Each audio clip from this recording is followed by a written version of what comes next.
हरे कृष्णा। हम श्रीमद् भगवद गीता के 17वें अध्याय श्रद्धा के विभाग, इस अध्याय को आज पढ़ना शुरू कर रहे हैं। इसके प्रथम 3 श्लोकों को पढ़ने का प्रयास करेंगे।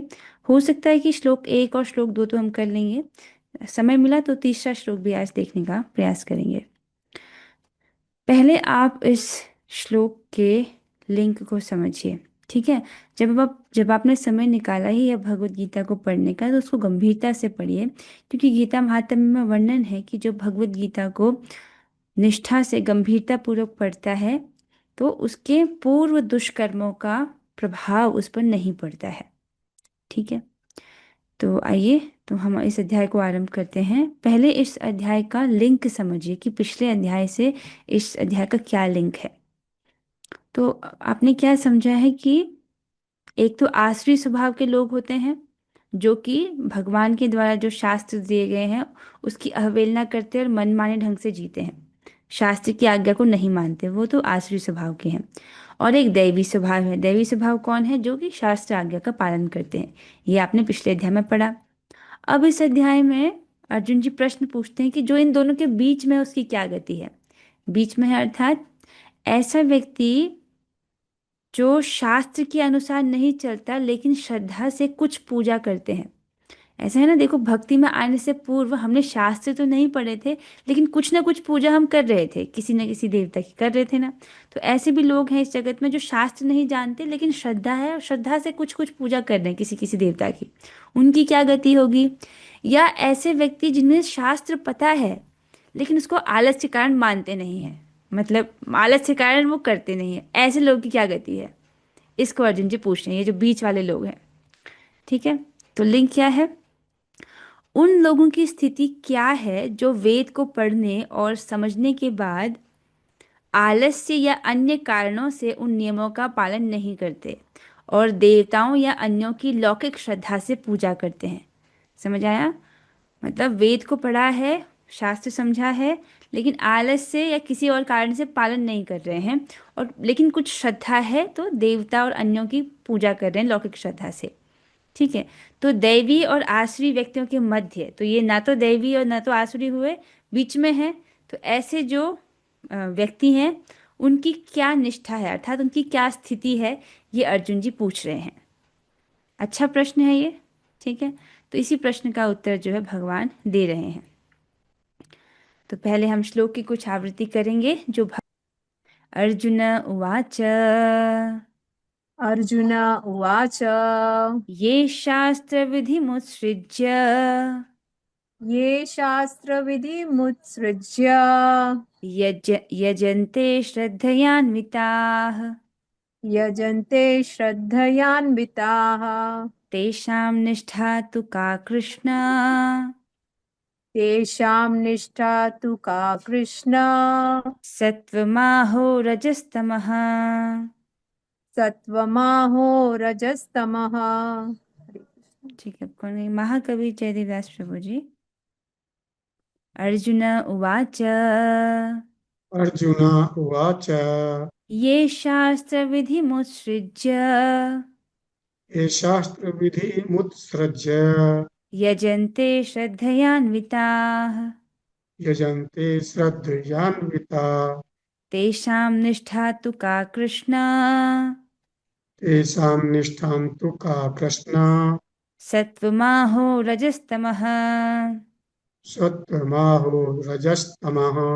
ठीक है, नव्य माता जी आप गाएं।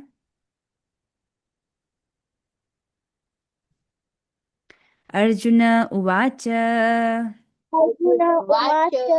ये शास्त्रविधिमुत्सृज्य शास्त्रविधिमुच्यते यजन्ते श्रद्धयान्विताः यजन्ते श्रद्धयान्विताः तेषां निष्ठा तु का कृष्ण तेषां निष्ठा तु का कृष्ण।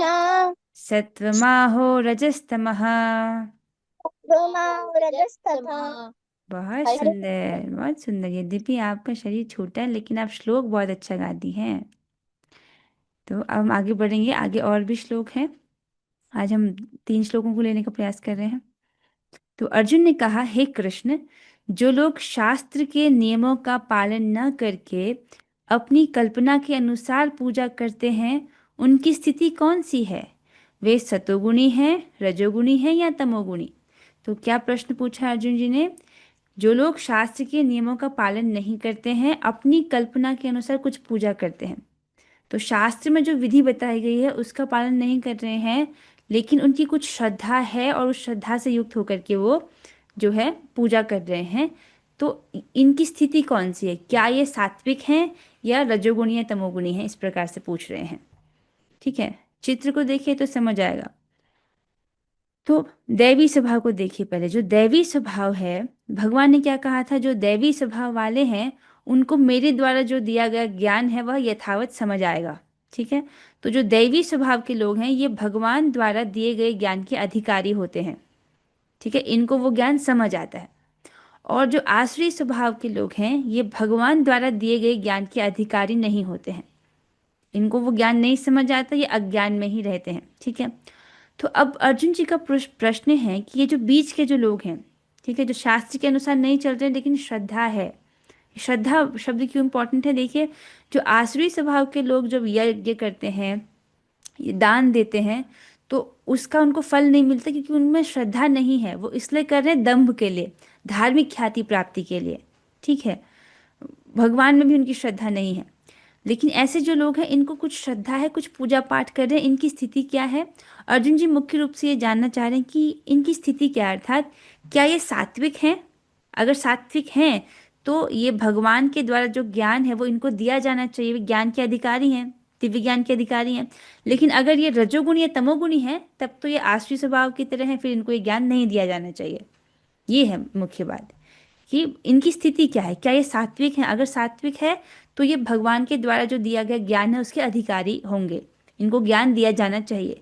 लेकिन अगर ये सतोगुणी ये क्षमा कीजिएगा, तमोगुणी और रजोगुणी है तो इनको ज्ञान नहीं दिया जाना चाहिए। ये उनका प्रश्न है। समझ आ रहा है ये? ओके, एक बार देखेंगे श्लोक को। अर्जुन उवाच, अर्थात अर्जुन ने कहा, ये शास्त्र विधि मुत्सृज्य, जो शास्त्र की विधि का त्याग कर देते हैं, शास्त्र की विधि को त्याग करके, यजन्ते श्रद्धयान्विता, जो श्रद्धा से पूजा करते हैं, काम क्रोध और लोभ से प्रेरित होकर नहीं कर रहे हैं। जैसे आसुरी लोग थे वो तो काम के द्वारा प्रेरित रहते थे, वो सोचते हैं कि जीवन का मूल क्या है? इंद्रिय तृप्ति, तो काम के द्वारा प्रेरित होकर ही कुछ कार्य करते हैं। लेकिन ऐसे जो यहाँ पर जिन लोगों का वर्णन है वो श्रद्धा से कर रहे हैं, श्रद्धा है उनके पास। ठीक है, तो श्रद्धा से पूजा कर रहे हैं, मतलब भगवान की पूजा नहीं कर रहे, किसी लौकिक देवी देवता की पूजा कर रहे हैं। तेषाम निष्ठा तु का कृष्ण, हे कृष्ण उनकी निष्ठा क्या है, उनकी स्थिति क्या है? सत्वमाहो रजस्तम, क्या वो सात्विक हैं या रजोगुणी तमोगुणी हैं?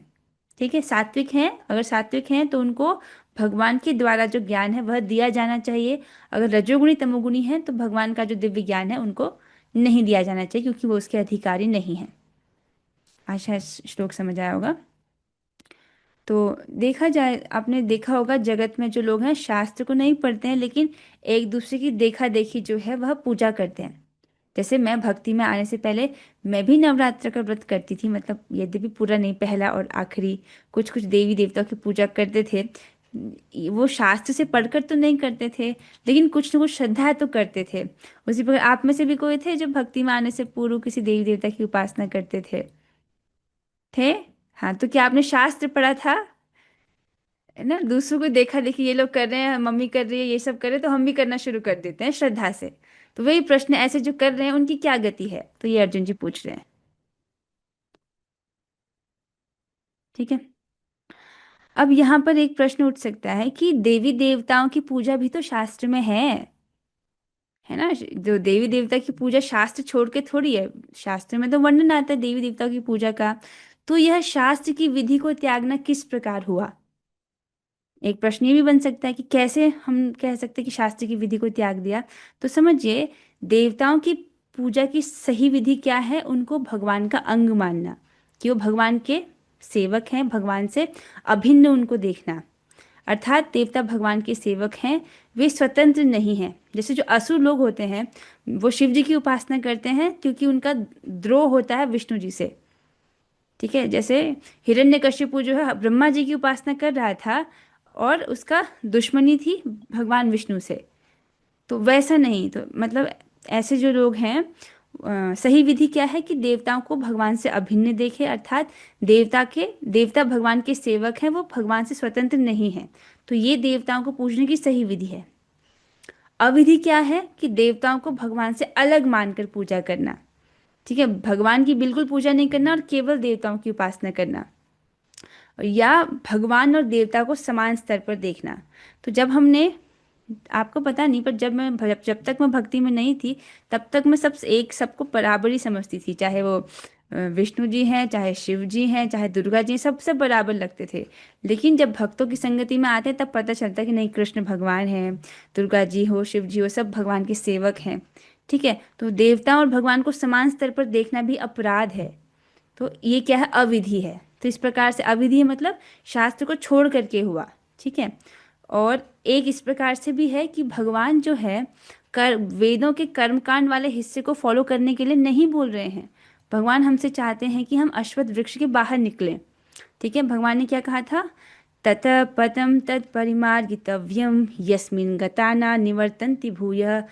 तो वो कहते हैं कि इस अश्वत्थ वृक्ष को तुम विरक्ति के शस्त्र से काटो, और ततः पदम, उसके बाद तुम उस स्थान की खोज करो जहां से तुमको वापस लौटना नहीं पड़े।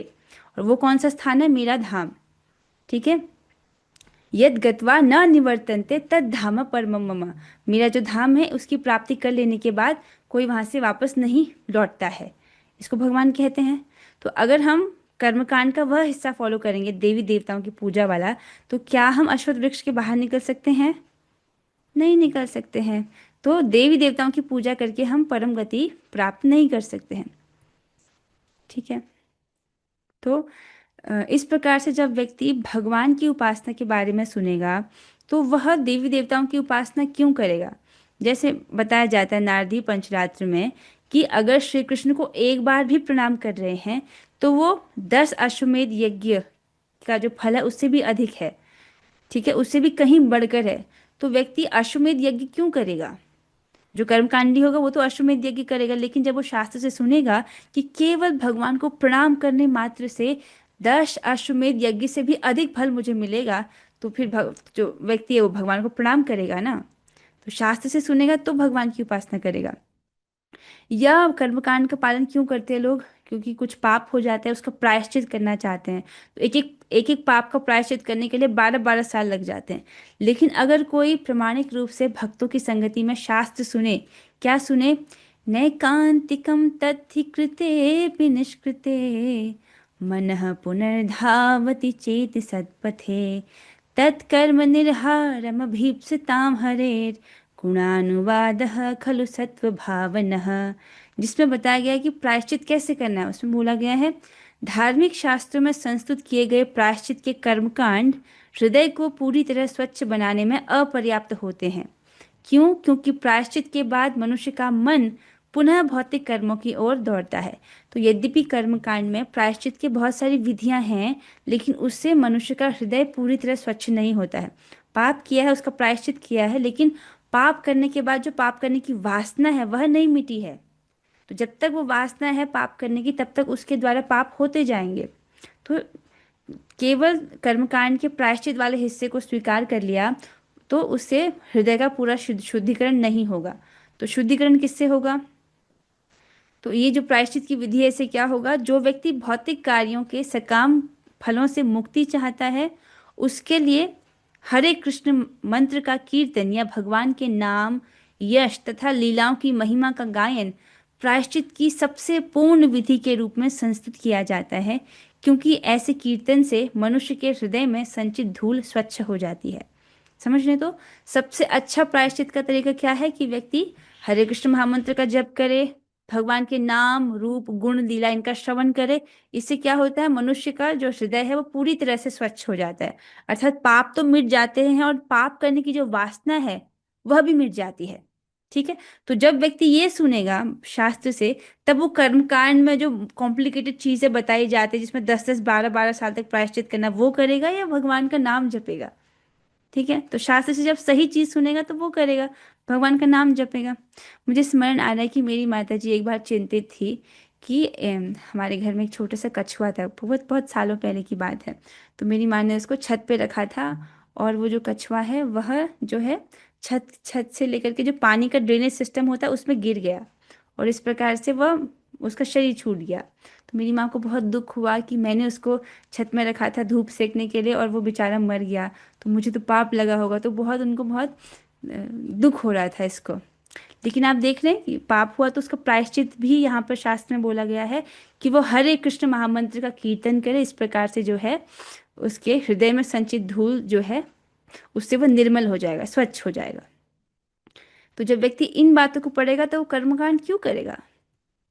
ठीक है, यह सोचे और कर्मकांड क्यों करता है व्यक्ति?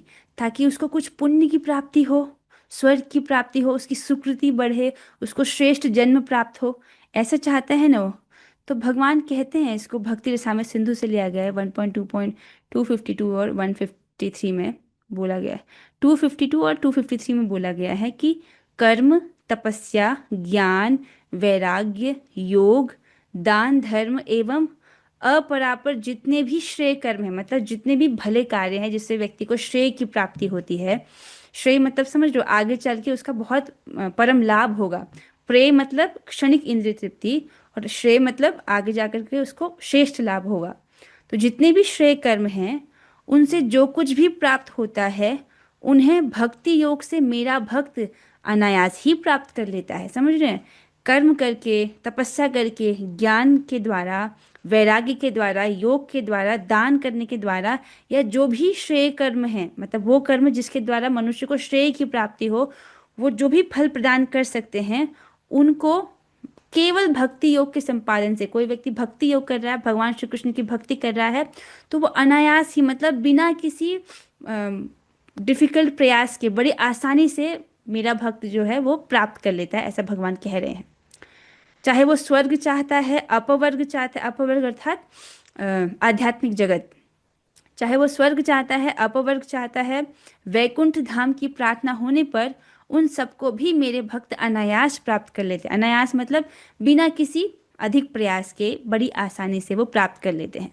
चाहे स्वर्ग, कर्मकांड में इतने सारे यज्ञ होते हैं और कर्मकांड का हाईएस्ट फल क्या है? स्वर्ग प्राप्ति।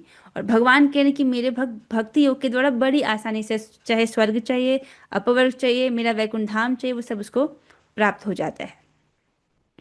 ठीक है, ये सब सुनेगा व्यक्ति तो वो कर्मकांड की ओर क्यों आकृष्ट होगा? ठीक है, तो अन्वय को देखेंगे। अर्जुन उवाच, अर्जुन ने कहा, कृष्ण, हे कृष्ण, ये जो शास्त्र विधिम, शास्त्र की विधि को उत्सृज्य त्याग कर, श्रद्धयान्विता, श्रद्धा से युक्त होकर, यजन्ते, पूजा आदि करते हैं। अर्थात जो लोग शास्त्र की विधि को त्याग करके, ठीक है, शास्त्र नहीं मान रहे लेकिन श्रद्धा से पूजा कर रहे हैं, ऐसा नहीं है कि असुरों की तरह काम से प्रेरित होकर कर रहे हैं, श्रद्धा से प्रेरित होकर के पूजा कर रहे हैं, तो तेषाम तो निष्ठा का, उनकी स्थिति क्या है? सत्वम आहो रजः तमः, क्या वो सात्विकी हैं, सात्विकी श्रद्धा वाले हैं, अथवा क्या वो राजसी या तामसी श्रद्धा वाले हैं? सात्विकी श्रद्धा वाले हैं तो वह भगवान के द्वारा दिव्य ज्ञान के अधिकारी हैं।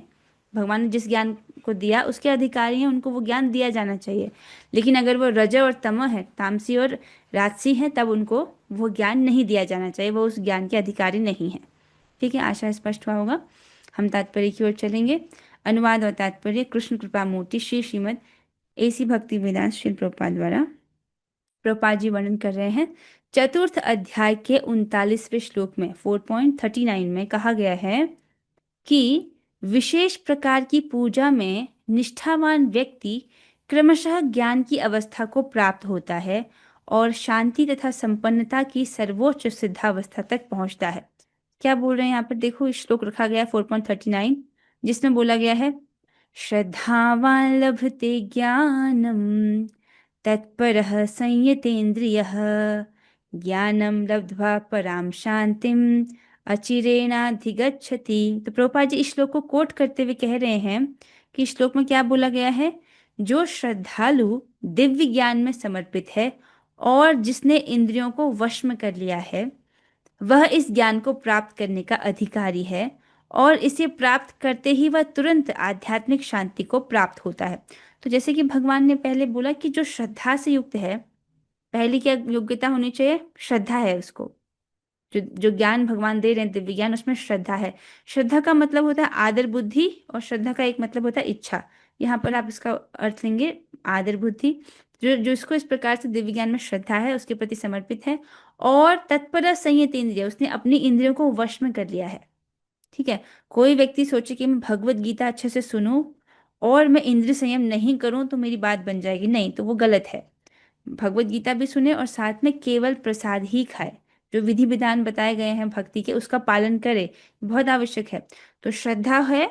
दूसरा संयतेंद्रिय, अर्थात अपनी इंद्रियों को वश में किए हुए है, तो वह व्यक्ति ज्ञान प्राप्त करने का अधिकारी है, और ऐसा ज्ञान प्राप्त करेगा तो उसको आध्यात्मिक शांति प्राप्त होगी। स्पष्ट है। तो यहाँ पर प्रभुपाद जी कह रहे हैं कि इसी श्लोक में बताया गया है कि किसी विशेष प्रकार की पूजा में निष्ठावान व्यक्ति, अर्थात किसी विशेष प्रकार की पूजा में जिसको श्रद्धा है, वह व्यक्ति क्रमशः ज्ञान की अवस्था को प्राप्त होता है, और इस प्रकार से उसको शांति और संपन्नता की सर्वोच्च सिद्धि अवस्था तक वो पहुंचता है। सिंपल है। ठीक है। मतलब श्रद्धा है उसको, और इंद्रिय संयम कर रहा है, तो उसको ज्ञान प्राप्त हो जाएगा, दिव्य ज्ञान प्राप्त हो जाएगा, और दिव्य ज्ञान प्राप्त होगा तो उसके मन में उसको शांति प्राप्त होगी। ठीक है। 16वें अध्याय में यह निष्कर्ष निकलता है कि जो शास्त्रों के नियमों का पालन नहीं करता वह असुर है, और जो निष्ठापूर्वक इन नियमों का पालन करता है वह देव है। ये तो सबको समझ आ रहा है। असुर कौन है, देवता कौन है, हमने पिछले अध्याय में पढ़ा। इससे ये समझ आता है कि देवता केवल वह नहीं है जो स्वर्ग में रह रहे हैं, इस जगत में मनुष्य देह में भी देवता हैं। ठीक है। जो शास्त्र का पालन कर रहे हैं और जो इस वक्त कक्षा में उपस्थित हैं, भगवत गीता पढ़ रहे हैं। ठीक। तो समझ रहे हैं? तो इस प्रकार से जो देव और असुर बताए गए हैं। अब यदि ऐसा निष्ठावान व्यक्ति हो जो ऐसे कतिपय नियमों का पालन करता हो जिनका शास्त्र में उल्लेख न हो, तो उसकी स्थिति क्या होगी?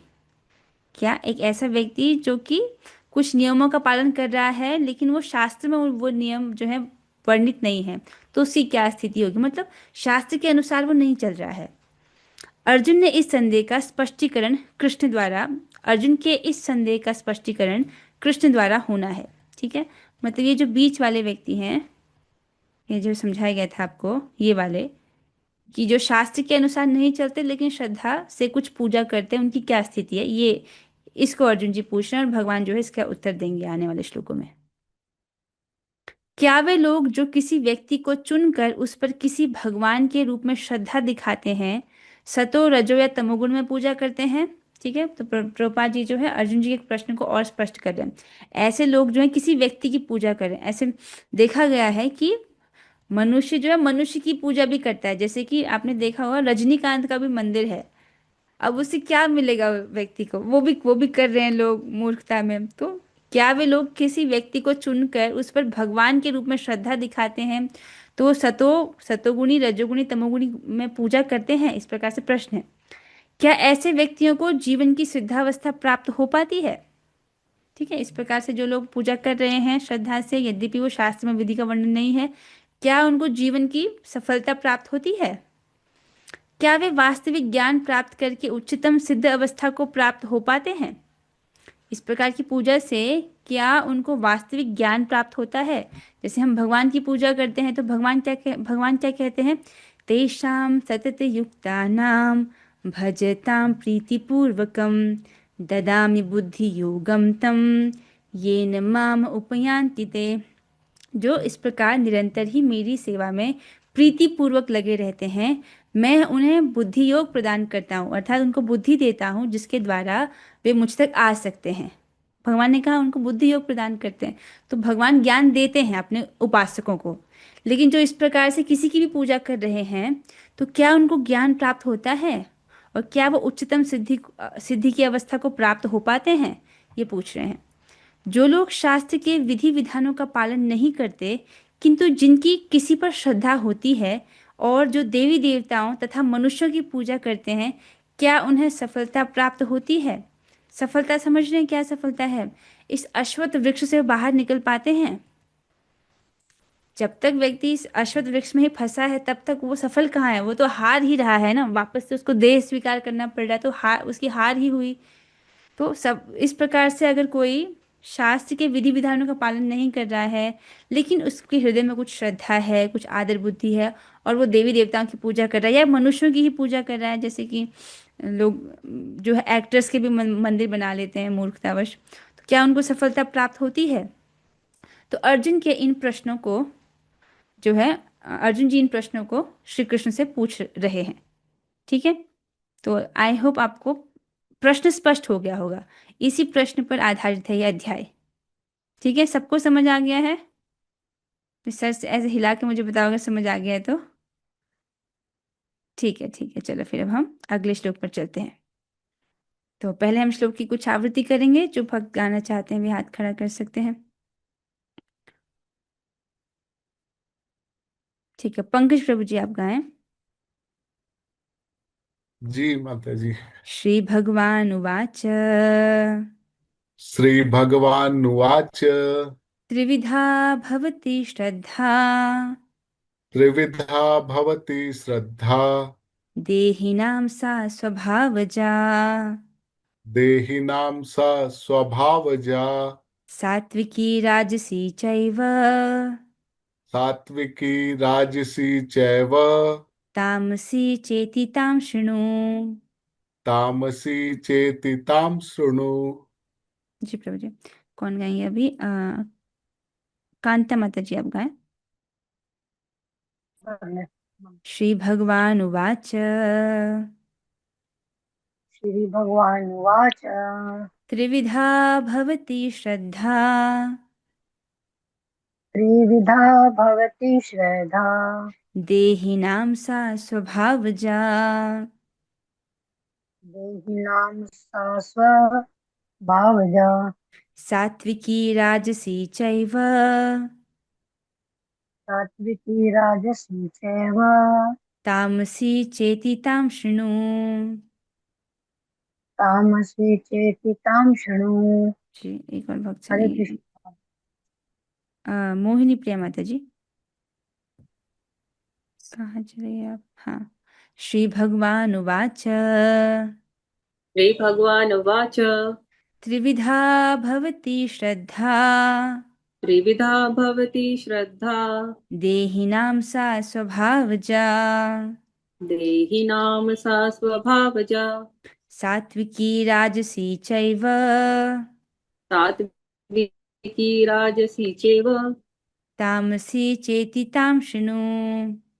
तामसी चेति तां शृणु। बहुत अच्छी माता जी, आगे चलेंगे अब हम। तो श्री भगवान कहते हैं यहाँ पर, श्री भगवान ने कहा देहधारी जीव द्वारा अर्जित गुणों के अनुसार उसकी श्रद्धा तीन प्रकार की हो सकती है, सतोगुणी, रजोगुणी अथवा तमोगुणी। अब इसके विषय में मुझसे सुनो। तो भगवान यहाँ पर बता रहे हैं कि जो देहधारी जीव अर्थात जो बद्ध जीव है, नित्य जीवों की बात नहीं हो रही, बद्ध जीव की बात हो रही है, अर्थात हम जैसे जीव, तो उनके द्वारा अर्जित गुणों के अनुसार श्रद्धा तीन प्रकार की होती है। तो आप इसको समझ रहे हैं। हमने इसको 13वें अध्याय में प्रकृति के तीन गुण वहां भी पढ़ा था कि व्यक्ति जो है अपने कार्यों के द्वारा गुणों का संपर्क करता है। ठीक है, हर क्षण व्यक्ति कुछ ना कुछ कार्य कर रहा है। भगवान कहते हैं अध्याय 3 में, एक क्षण के लिए भी व्यक्ति बिना कर्म किए नहीं रह सकता है। तो व्यक्ति कुछ ना कुछ कर्म कर ही रहा है, तो इसके द्वारा वह गुणों का संपर्क कर रहा है। सतोगुण का संपर्क करेगा तो सतोगुण चित्त में बढ़ेगा, रजोगुण का संपर्क करेगा तो रजोगुण चित्त में बढ़ेगा, और तमोगुण का संपर्क कर रहा है तो चित्त में तमोगुण बढ़ेगा। ठीक है, इस प्रकार से चित्त में जो भी गुण बढ़े हुए हैं उसके अनुसार उसका एक विशेष प्रकार का चित्त होगा। ठीक है, आप समझते हैं कि एक समय पर एक गुण प्रधान होता है, बाकी दो गुण गौण हो जाते हैं, लेकिन तीनों गुण उपस्थित रहते हैं। ऐसा नहीं है कि 100% सतोगुण, 100% रजोगुण, 100% तमोगुण, ऐसा नहीं होता है, मिक्सचर रहता है। ठीक है, प्रकट जगत में मिक्सचर होता है सतोगुण, रजोगुण, तमोगुण, तमोगुण का। इस प्रकार से उसकी एक विशेष प्रकार की चेतना बनती है। तो भगवान बता रहे हैं कि तीन प्रकार की चेतना है। एक तो सतोगुणी अर्थात उसमें सतोगुण प्रधान होगा, रजोगुणी जिसमें रजोगुण प्रधान होगा, और तमोगुणी जिसमें तमोगुण प्रधान होगा, अर्थात तमोगुण की मात्रा अधिक होगी, बाकी दो गुण कम मात्रा में होंगे। ठीक है, भगवान कह रहे अब इसके विषय में तुम मुझसे सुनो। श्री भगवान वाचा, श्री भगवान ने कहा देहिनाम, मनुष्यों की, यहाँ पर देहिनाम का अर्थ है मनुष्यों की। यद्यपि गाय जो है, कुत्ता, हाथी आदि जानवर हैं, इनके चित्त में भी गुण होते हैं, लेकिन यहाँ पर श्रद्धा की बात की जा रही है, क्योंकि गाय, कुत्ता, हाथी ये सब लोग ये पूजा नहीं करते हैं, ये अर्चना नहीं कर सकते हैं, तो मनुष्य कर सकता है, इसलिए यहाँ पर देहीधारी का अर्थ है मनुष्यों की। तो मनुष्यों की श्रद्धा जो है वह 3 प्रकार की होती है, सात्विकी, राजसी च एव तामसी च। सात्विकी और राजसी और तामसी, इति त्रिविधा भवति, ये 3 प्रकार की होती है। सा वह श्रद्धा स्वभावजा ताम शृणु, वह श्रद्धा प्राचीन संस्कार से उत्पन्न है, उसे श्रवण करो। तो इस प्रकार की जो श्रद्धा होती है, ऐसा नहीं कि एक ही जन्म में विकसित हो जाती है, कई कई जन्मों से व्यक्ति का जो है गुणों के संपर्क में, प्रकृति के गुणों के संपर्क में है, उसके द्वारा उसका विशेष प्रकार का चित्त हो गया है। ठीक है, तो उस चित्त में जो है 3 प्रकार के चित्त भगवान बता रहे हैं, 3 प्रकार की श्रद्धा, सात्विकी, राजसी और तामसी। आसान है। तात्पर्य को देखेंगे, प्रपात जी बताते हैं, जो लोग शास्त्रों के विधि विधानों को जानते हैं लेकिन आलस्य या कार्य विमुखतावश इनका पालन नहीं करते, वे प्रकृति के गुणों द्वारा शासित होते हैं। ये तो बहुत स्पष्ट हो गया होगा, हमने इसको पढ़ा था पिछले अध्याय में, कि देखो, जो लोग शास्त्रों की विधि विधान को नहीं जानते हैं लेकिन आलस्य या कार्य विमुक्तावश, मतलब उनको आलस आ रहा है इसलिए शास्त्र की विधि को पालन नहीं कर रहे, या उनका जो शास्त्र की आज्ञा है उससे विमुख है, मतलब हम नहीं पालन करेंगे, जप करो प्लीज, नहीं हम नहीं जप करेंगे, प्रसाद खाओ, नहीं हम नहीं खाएंगे, अच्छा क्लास में आ जाओ, नहीं क्लास में भी नहीं आना, ठीक है, इस प्रकार से जो विमुख है इन कार्यों से, तो उसका पालन नहीं करते हैं, तो वो प्रकृति के गुणों के द्वारा शासित होता है। आप समझ रहे हैं, व्यक्ति जो है सोचता है कि मैं वही करूंगा जो मेरा मन कहता है, मनमाना आचरण करते हैं, और मन जो है वह तीनों गुणों के द्वारा इन्फेक्टेड है, ठीक है, सतोगुण, रजोगुण, तमोगुण के द्वारा, तो वो वही करता है जो मन करता है, और मन तो रजोगुण, तमोगुण और सतोगुण के द्वारा प्रेरित हो रहा है। तो इस प्रकार से वह व्यक्ति गुणों के प्रभाव में ही कार्य कर रहा है, यद्यपि वह सोचता है कि मैं अपने मन की कर रहा हूँ, लेकिन मन जो है गुणों के द्वारा प्रभावित हो रहा है। तो इस प्रकार से वह व्यक्ति प्रकृति के गुणों के द्वारा शासित होता है। समझ आ रहा है कि उसको लग रहा है कि मैं वो करता हूँ जो मेरा मन कर रहा है, लेकिन प्रकृति के गुण उसको नचा रहे हैं। ये बात सबको समझ आती है? ठीक है। वे अपने सतोगुणी, रजोगुणी या तमोगुणी पूर्व कर्मों के अनुसार एक विशेष प्रकार का स्वभाव प्राप्त करते हैं। तो पूर्व जन्म में उन्होंने जिस प्रकार के कर्म किए हैं, सतोगुणी, रजोगुणी, तमोगुणी, उस प्रकार से उनका एक विशेष प्रकार का चित्त हो गया है, और वैसा ही उनका स्वभाव हो गया है। ठीक है, और सतोगुणी स्वभाव क्या होता है, रजोगुणी स्वभाव क्या होता है, तमोगुणी स्वभाव क्या होता है, इसको हमने बड़े विस्तार से अध्याय 13 में पढ़ा था, जिसका नाम ही है प्रकृति के 3 गुण। ठीक है, आशा है वो आपको भी याद होगा, भूले नहीं होंगे, ज्यादा समय नहीं हुआ उसको पढ़े हुए। विभिन्न गुणों के साथ जीव की संगति शाश्वत चलती रही है।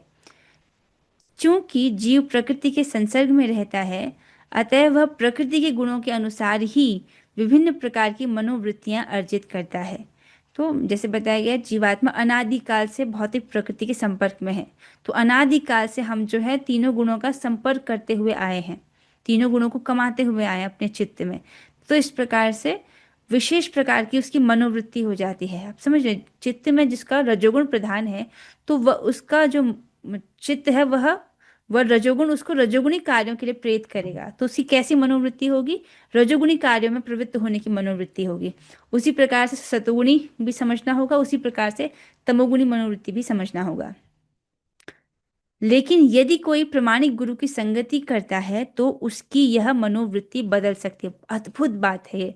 देखिए, व्यक्ति की जो प्रोग्रामिंग हो गई है ना, करोड़ों करोड़ों जन्मों में गुणों का संपर्क करने के कारण, वह प्रोग्रामिंग ब्रेक हो सकती है अगर वह शास्त्र के द्वारा, अगर वह गुरु की आज्ञा का पालन करने लग जाए तो।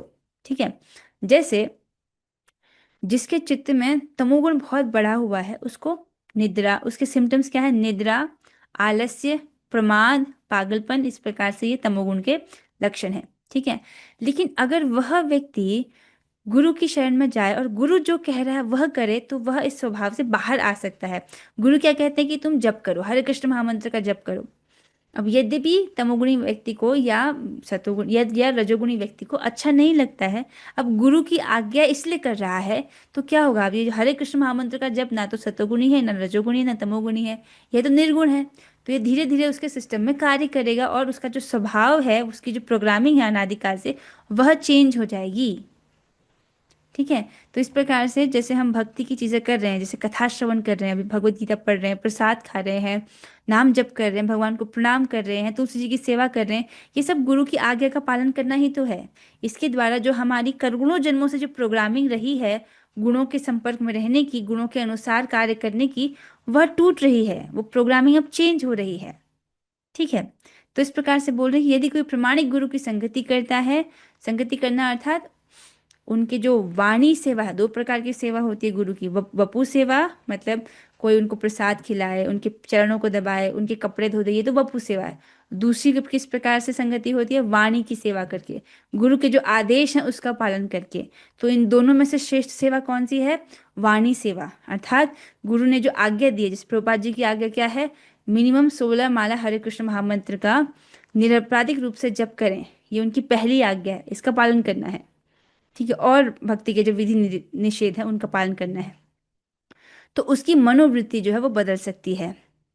वह क्रमशः अपनी स्थिति तमोगुण से सतोगुण या रजोगुण से सतोगुण में परिवर्तित कर सकता है।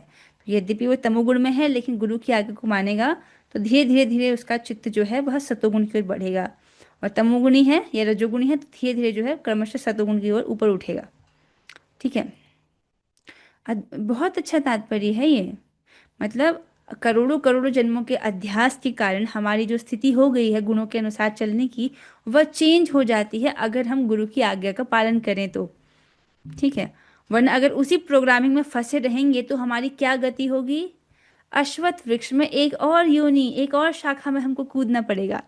तो ये प्रोग्रामिंग है हमारी। लेकिन इस प्रकार से जब हम शास्त्र पढ़ रहे हैं, शास्त्र की आज्ञा का पालन कर रहे हैं, गुरु की आज्ञा का पालन कर रहे हैं, तो हम अश्वत्थ वृक्ष से बाहर निकलने की तैयारी में हैं।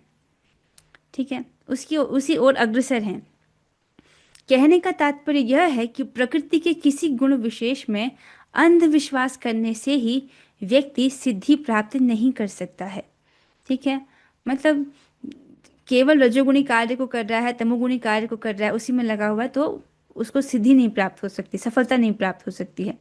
उसे प्रमाणिक गुरु की संगति में रहकर बुद्धिपूर्वक बातों पर विचार करना होता है, तभी वह उच्चतर गुण की स्थिति को प्राप्त हो सकता है। ठीक है। मतलब यद्यपि उसको जैसे रजोगुण है, समझिए इसको, ये जो रजोगुण अगर चित्त में बढ़ा हुआ है तो वह व्यक्ति को रजोगुणी कार्य में प्रवृत्त होने के लिए प्रेरित करेगा। तो रजोगुणी व्यक्ति के लिए एक जगह बैठकर कथा सुनना बहुत मुश्किल होगा। उसको उसकी बहुत सारी इच्छाएं हैं, बहुत सारी लालसाएं हैं, और वह उनको पूरा करने के लिए दौड़ता रहता है। ठीक है। ये रजोगुण का लक्षण है कि व्यक्ति शांति से नहीं बैठ पाता है, उसको मन की शांति नहीं प्राप्त हो पाती है और सुख भी नहीं प्राप्त हो पाता है। तो यही कंडीशन है इस जगत में लोगों की, जो जैसे बहुत बड़े बड़े जो धन के पीछे जो लोग लोभी हैं, उनकी ऐसी स्थिति है। तो इस प्रकार से तो वो बुद्धिपूर्वक समझे कि मेरे चित्त में ये रजोगुण है जो मुझे इस प्रकार से भगा रहा है मेरी इच्छाओं के प्रति। एक इच्छा पूरी होती है तो दूसरी इच्छा आ जाती है, फिर वह इच्छा मुझे भगाती है। तो इस प्रकार से मैं हमेशा ही अशांत रह रहा हूँ। वो इसको गुरु के उपदेश के द्वारा सुने और समझे। ठीक है। मेरा जो रजोगुण है वह मुझे इस प्रकार से प्रेरित करे, इस प्रकार समझे और गुरु की आज्ञा का पालन करे। जैसे गुरु कहते हैं कि तुम हरे कृष्ण महामंत्र का जप करो। अब चित्त की जो भी अवस्था है, चाहे तमोगुण बढ़ा हुआ है, चाहे रजोगुण बढ़ा हुआ है, तो वह जो है धीरे धीरे ये सब कचरा जो है वो साफ होने लगता है, उसका जो चेतना है वो शुद्ध होने लगती है। चेतो दर्पण मार्जनम, ये बोला है महाप्रभु ने हरे कृष्ण महामंत्र के लिए कि इससे क्या होता है? चित्त के दर्पण का मार्जन होता है, चित्त का शुद्धिकरण होता है। तो इस प्रकार से जब वह बुद्धिपूर्वक बातों पर विचार करे, उनको समझे, तभी वह उच्चतर गुण की स्थिति को प्राप्त हो सकता है। तो गुरु की आज्ञा के अनुसार चलेगा तो उसको उच्चतर जो गुण है, अर्थात तमोगुण में है तो क्रमशः सतोगुण तक जाएगा, रजोगुण में है तो वहां से भी सतोगुण तक उठेगा। इस प्रकार से उस स्थिति को प्राप्त होगा। इसके साथ जो दूसरा श्लोक है वो यहाँ पर पूरा होता है। मैं सोच रही थी कि तीसरा श्लोक भी ले लें, लेकिन तीसरा श्लोक थोड़ा लंबा है तो इसको हम अगली क्लास में ही लेने का प्रयास करेंगे। रिकॉर्डिंग यहाँ पर स्टॉप कर लेते हैं। निताय गौर प्रेमानंदे, हरि हरि बोल।